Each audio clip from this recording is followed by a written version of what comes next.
ডাল দিয়ে পেঁপে দিয়ে রান্না করবো দেখুন। তার জন্য পেঁয়াজ দিয়েছি, রসুন দিয়েছি, লবণ, পরিমাণ মতো হলুদ, পরিমাণ মতো কাঁচামরিচ, বাচ্চারা খাবে তো তাই একটু কম দিয়েছি, ধনিয়ার গুঁড়া। পেঁপে দিয়ে দেব, পেঁপেটা ভালো করে কষিয়ে নেব। হাফ কষানো হয়েছে, এখন ডালটা দিয়ে দেব।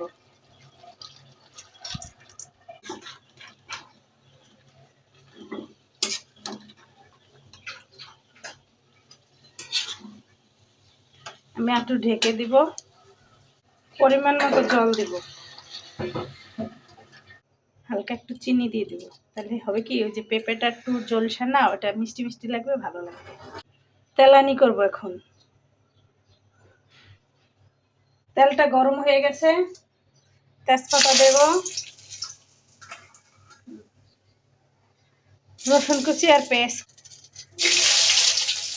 এখানে পাঁচফোড়ন, জিরা আর পাঁচফোড়ন আছে।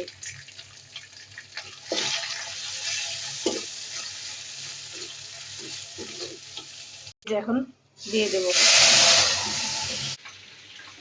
শেষ আমার ডাল রান্না। একটু ধনিয়া পাতা দিয়ে নামাই দেবো। এরকম খেয়ে দেখবেন আপনারা, অনেক মজা ডাল।